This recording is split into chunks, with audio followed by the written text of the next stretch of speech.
Hello everyone and welcome back to my channel. Today I've got a really exciting video for you all. I'm going to be doing another one of a bit of a different one for me. We are going to be doing creepy facts and stories about childhood shows.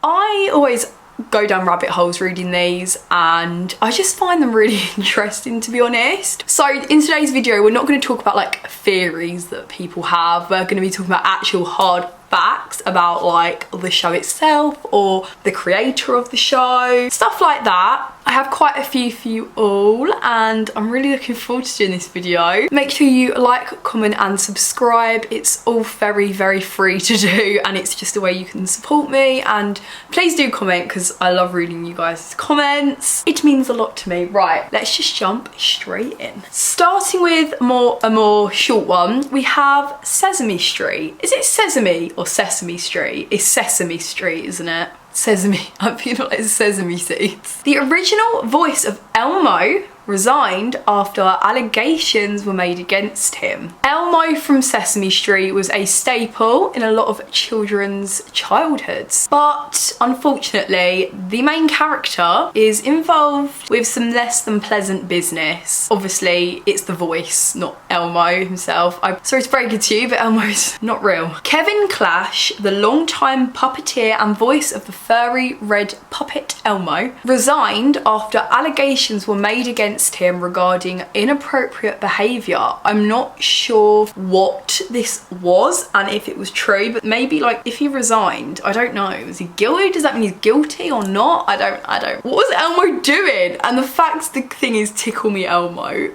No, it's not funny. If these are true, that's not funny, but it's the fact. It's Tickle Me Elmo. Moving on to Looney Tunes. I actually just want to say, I never really watched Looney Tunes, but I really loved Tweety Pie. So cute. My sister, well, it used to be my room, so I'm not sure who had the poster first, but we used to have the cutest poster of Tweety Pie up on the door. Anyway, the Looney Tunes cartoons are full of wacky cartoon violence with stuff like Willie E, Coyote running off cliffs and pianos falling on Sylvester's head. Pretty unrealistic stuff that people know is only really in comics. I mean, it's pretty normal. But Bugs and Company also relied on pretty realistic and grim violence for a laugh. Suicide by gun was a reoccurring joke in the series, and actually most examples of these have now been edited out. I'm not sure how they can just edit them out. Like, is Looney Tunes still being rerun? Like, what? I don't think so. Yeah, that's not good in a child's show. Violence wasn't the only problem with Looney Tunes. The show also relied on lots of racist caricatures. There's been 11 particular dodgy and racist episodes that have actually been discontinued from the Looney Tunes range. The censored 11 include episodes with titles like Coal Black and The Seven Dwarves and Jungle Jitters. One arguably racist Looney Tunes character remained hugely popular. Speedy Gonzales, known as the fastest mouse in all of Mexico, wore a sombrero and spoke in an exaggerated Mexican accent. Ironically, the decision to shelve the cartoon in 1999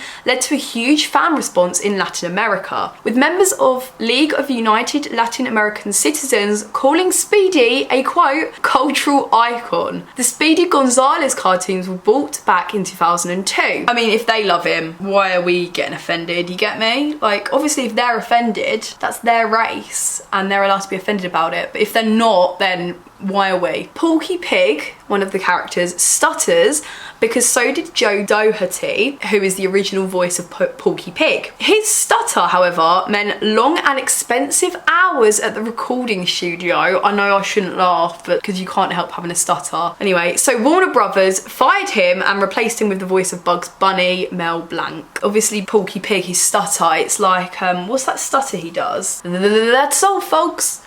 That one. Yeah, so I thought that was put on, but it's not. Moving on to a bit of Disney, because we all know I love Disney, but I'm also very aware it's a very dodgy company at times. Unfortunately, Disney's inaccurate depictions of race have never really gone away. In the 90s, Disney worked to be more inclusive, with movies like Aladdin, Pocahontas and Mulan, all featuring protagonists of colour. All of these three movies came under fire for relying on stereotypes, inaccurate cultural depictions and racially tinged jokes. One New York Times review of Aladdin ran with the headline, quote, "It's racist, but hey, it's Disney." Not really an excuse. But yeah, I do sort of agree. I feel like I didn't obviously notice it when I was little watching them, but if you look at clips back now, it's a bit like they are really over the top and exaggerated. Let me know if you are any of the races that Disney have tried to portray, other than white, which is most of the films. And let me know if anything's ever offended you. I'm genuinely intrigued. Over the years, Walt Disney has been accused of being anti-Semitic, so he's an anti-Semite. While those who worked with Disney claim to have never seen any evidence, Walt Disney was a member of certain anti-Semitic organisations and even invited Nazi propagandist Leni Riefenstahl to visit the Disney studios. Perhaps to escape charges of anti-Semitism, Disney produced a short film called Der Führer's Face, in which Donald Duck has a nightmare about life in Nazi Germany. Somehow, even in a film that mocked and rejected fascism, the writers and artists managed to squeeze in plenty of racist and homophobic jokes. So that is not good, and yeah, Walt Disney, more Disney. After nearly a century, the animators at Disney have gotten a reputation for sneaking dirty jokes into their drawings and like animations. You can find a couple in just about any Disney movie, but some notable examples include a topless picture in The Rescuers and a suspiciously phallic castle on the cover of The Little Mermaid. Oh. No, right, so can we just talk about The Rescuers? There is literally a topless photo. Like, the others you can kind of debunk, sort of, but that's a full-on naked so funny. It's been edited out now, but you can still like see the old version. Oh my god. And the Little Mermaid one, I can see what they mean, but it's not as bad. I want to know what dirty mind came up with this one. So in the pre-internet, pre-home video days, people looking for adult entertainment usually had to resort to Juana Bibles, which are crudely drawn pornographic comics which featured the likeliness of Hollywood starlets, famous athletes, and even cartoon and comic strip characters. Now, this wasn't the cartoon studio's faults, of course, but these Bibles put cartoon favourites like Mickey and Minnie Mouse, Betty Boop and Popeye into all sorts of uncompromising positions. So that's why the lawyers at Disney, they work very hard to protect their characters from unlicensed use. They have even sued children's entertainers for dressing up as Winnie the Pooh and Tigger, and daycare centres for painting Mickey and Minnie on their walls, which yeah is a bit over the top. But also, this isn't really about a show, but I just wanted to include it because I thought it was crazy and really bad. In 1938, a young woman named Mary Ford wrote to Disney asking how she might become an artist for the studio. In a letter decorated with characters from that year's big hit Snow White and the Seven Dwarfs, Mary was told bluntly, quote, "Women do not do any of the creative work in connection with preparing the cartoons for the screen, as that task is performed entirely by young men." Huh? For this reason, girls are not considered for the training school. Can you believe how things have changed? We see women as more creative now. Another one. DuckTales is likely one of Disney's most popular cartoon series to date, and the reboot is also very good. It was the adventures of Scrooge McDuck and Huey, Dewey and Bluey. Oh my god, I even remember them, like the more recent ones, because I wasn't born in 2004. Anyway, they would discover treasure, they would fight with some baddies. But did you know that one villain was actually inspired by a real person? Ma Beagle, the leader of the Beagle Gang, is modelled after Ma Barker, the mother of several criminals who ran the Barker Capiz gang. She was killed in a shootout with the FBI. There were many rumours that Ma Barker was actually the leader of the criminal syndicate, but nothing was proved. The idea of a matriarch criminal leader of a crime syndicate is what inspired the creation of Mabeagle from DuckTales. How crazy is that? Now, SpongeBob. Since its creation in 1999, SpongeBob SquarePants has been a popular show on Nickelodeon and is still running today. I can't believe it only came out in 1999. For some reason I thought it was like from the 80s, but I never watched it, ever. Many people love the characters from the show, from SpongeBob himself to his friend Patrick,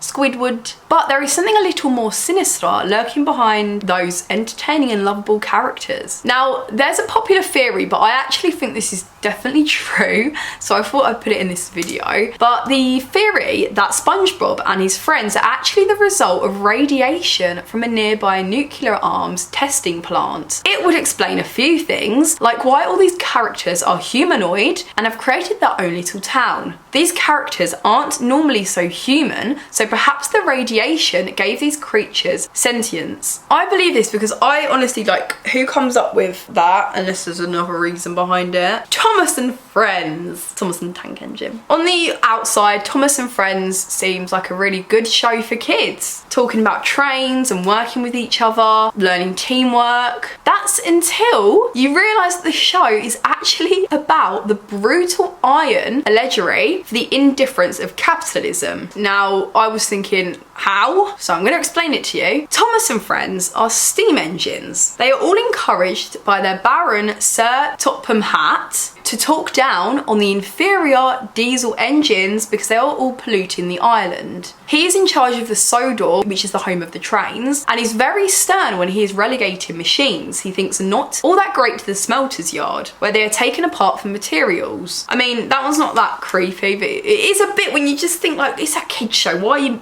have to make it a weird deep capitalism meaning? Teletubbies. Literally all of Teletubbies is very creepy and weird, and I don't think it should have been a kid's show. The Teletubbies looked like really large, chubby, creepy monsters. Each had a different shape on their head. They didn't really talk well and had baby voices. And there's obviously even a baby in the sun that laughs whenever they do something stupid. The Teletubbies often gather around and each one of them has a screen on their belly as their televisions. You get it? Teletubbies. The camera will then flash to their bellies where there will be a short clip of children doing something fun. There was once a lion and bear episode that was so scary and creepy that it scared children, and they actually had to end up banning it. Teletubbies is so creepy. I actually really liked Teletubbies when I was younger, but the Hoover really scared me. Anyone else? Now, this one, I'd never heard of this show, so it must be well before my time. It's the show called Doug. Yeah, this is from 1991. I wonder when it stopped. Oh my god, it's by Disney. I should have put this in my Disney bit, but I didn't. Oh, okay. It ended in 1999. That's probably why I've never heard of it. Clearly wasn't that popular. Anyway, Doug chronicles the trials of a 6th grade boy who moves to a new town and attempts to fit in. To cope with daily anxieties about schoolwork and bullies, Doug frequently escapes his imagination, which is great, but it keeps almost killing him and nobody cares. When I read this, I was like, what? And wait for this, guys, if you've never heard. First off, Doug is not just escaping into harmless daydreams, he's a full-blown schizophrenic, suffering from vivid hallucinations and delusions. He physically acts out his fantasies, often incorporating objects from the real world. For example, when Doug thinks he's dancing with his favourite band and he's really just dancing by himself, and when he thinks he's in prison but he's really just next to a bike rack. In one episode, he starts daydreaming while sitting in the middle of traffic, for God's sake. Doug repeatedly hallucinates in front of friends and family, and they just laugh it off. For example, in the episode, Doug's secret admirer, Doug's sister finds him talking to his alter ego Smasher Adams in the bathroom mirror. Thinking nothing of it, she kicks him out of the bathroom so she can take a shower. It's pretty obvious, like an adult made that, definitely. Well, obviously an adult made it. If a kid made it, you'd think, oh yeah, well, it's definitely not about schizophrenia, it's obviously about just imagination. reaction. But I'm not being funny, an adult made that. They know what they're making. I'm sorry, they know what they're making, and that is so bad. Now this one's actually really, really blimmin' sad. Judith Barzy, who voiced Duck in The Land Before Time and Anne-Marie in All Dogs Go to Heaven, was murdered by her own father in 1988 at only 10 years old. Her father, Joseph Barzy, shot her and then her mother, Maria. He then subsequently turned the gun on himself and died as a result. Prior to this little girl's tragic death, the young actor also suffered abuse at her father's hands, and he reportedly frequently threatened to kill her and her mother. The Los Angeles County Department of Children and Family Services investigated the abuse, but no action was ever taken, which resulted in poor Judith Barzy being murdered at 10. And she could have been a star. She was so cute and talented. Oh my god, why do these things not get investigated? Now we're going to talk about a very popular one, The Wizard of Oz. I'm going to actually do a whole video on this, but I just wanted to do a little summary. So there are numerous allegations that Judy Garland, who was 17 years old at the time, faced abuse on the set of Wizard of Oz. She was reportedly placed on strict diets and forced to bind her chest because the producers wanted her to look younger and slimmer. Judy Garland said, quote, "They'd give us pep pills, then they'd take us to the studio hospital and knock us cold with sleeping pills. After 4 hours, they'd wake us up and give us pep pills again. That's the way we worked, and that's the way we got thin. That's the way we got mixed up." Additionally, Judy Garland's ex-husband, Sid Luft, alleged in his memoir that Garland had been molested by the actors who played the Munchkins. He wrote, quote, "They would make Judy's life miserable on set by putting their hands under her dress. The men were 40 or more years old." Oh. That is awful. Another little short one is Lilo and Stitch that came out in 2002. It actually originally included a scene where Stitch hijacks a Boeing 747 jet and crashes it through a building to save Lilo. After 9/11, Disney went back and changed the sequence completely, fearing it would be too close to the real life attacks. This scene was replaced with a spaceship being hijacked and crashing into the mountains instead. That was definitely a good choice on Disney's part. For once they didn't mess up, because that would be like so sick. Literally, like hardly after the 9/11 doing that would have been ridiculous. Harry Potter. Robert Knox, who played Marcus Belby in Harry Potter and the Half-Blood Prince, was stabbed to death just a few days after he finished filming. He was 18 at the time of his murder. The actor was fatally stabbed by Carl Bishop while attempting to protect his young brother. Bishop was later sentenced to life in prison. Oh my god, it's so crazy. If you watch that film, like, you just know that he would be murdered in a couple of days, and he never knew that. Now,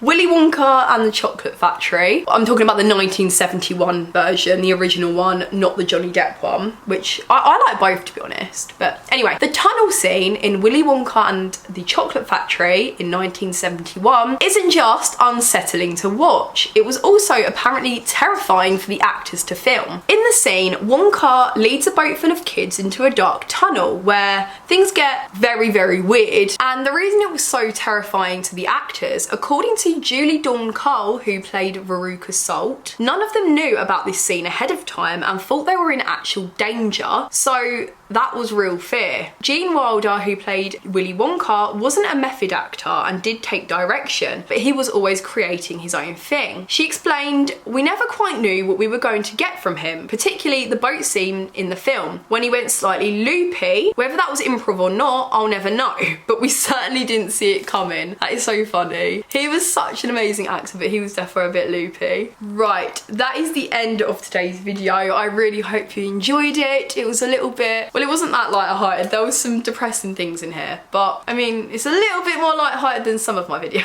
But yeah, please do like, comment and subscribe. Please comment some any more interesting facts that you might want to tell me. And yeah, recommend me video ideas, all of that good stuff. And I will see you all very soon for a new video.